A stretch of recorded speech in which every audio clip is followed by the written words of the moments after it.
Photographer भी Jimmy से अपनी द्वारा खींची गई सुपरमैन की एक तस्वीर गिफ्ट के तौर पर देता है, जिसे कैरा बहुत खुश होती है। अगले सीन में हम कैरा की बहन एलेक्स को देखते हैं, जो किसी काम से बाहर जाने वाली होती है और वह अपने लिए एक ड्रेस चूज करने को कहती है, क्योंकि आज वो किसी के साथ डेट पर जाने वाली थी। एलेक्स जल्दी से उसके लिए एक अच्छी सी ड्रेस सेलेक्ट करके निकल जाती है और कुछ देर बाद कैरा एक बार में बैठकर किसी का वेट कर रही होती है कि तभी वो न्यूज में देखती है कि जेनेवा जा रही एक फ्लाइट का इंजन फेल हो चुका है और वो शहर के चारों तरफ घूम रहा है और किसी भी वक्त वो क्रैश कर सकता है। तभी उसे अचानक से याद आता है कि उसकी बहन फ्लाइट से जाने वाली थी। वो तुरंत भागकर वहां से बाहर आती है और अपनी सुपरविजन से उस प्लेन के अंदर एलेक्स को देखती है।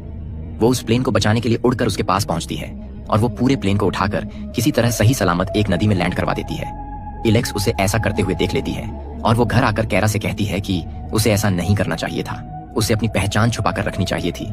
उसने अपने आप को दुनिया के सामने ला दिया है, जिसकी वजह से उसे आगे जाकर बहुत परेशानी होने वाली है। वो उसे आज के बाद ऐसा करने से मना करती है क्योंकि ये उसके लिए सेफ नहीं था। अगले दिन के ऑफिस में सारे लोग इसी बात पर चर्चा कर रहे थे कि उस प्लेन को बचाने वाली वो मिस्ट्री गर्ल कौन है। उसकी बॉस ग्रैंड उस मिस्ट्री गर्ल को सबसे पहले अपनी कंपनी के थ्रू सबके सामने लाना चाहती थी, इसीलिए वो सबको उसके बारे में जितनी जानकारी हो सके लाने को कहती है और किसी तरह वो उन लोगों से उसकी एक क्लियर फोटो लाने को वो कहती है ताकि वो उसे अपने न्यूज़पेपर में प्रिंट कर सके। कैरा इस सबसे काफी ज्यादा एक्साइटेड थी। वो किसी को अपने बारे में बताना चाह रही थी और वो अपने फ्रेंड चार्ली को तुरंत छत पर मिलने के लिए बुलाती है और वहाँ से वो बताती है कि वो मिस्ट्री गर्ल जिसने प्लेन को बचाया वो कोई और नहीं बल्कि वो खुद है। चार्ली को उसकी बातों पर विश्वास नहीं हो रहा था, पर जब उसने उसके सामने उड़कर दिखाया तो चार्ली की आंखें खुली की खुली रह जाती हैं। इसके बाद हम उस शहर में वॉर्टेक्स नाम के एक एलियन को देखते हैं, जो अपने बॉस से बात कर रहा होता है कि कैसे उसका कल एक प्लेन को क्रैश कराने का प्लान एक लड़की ने फेल कर दिया।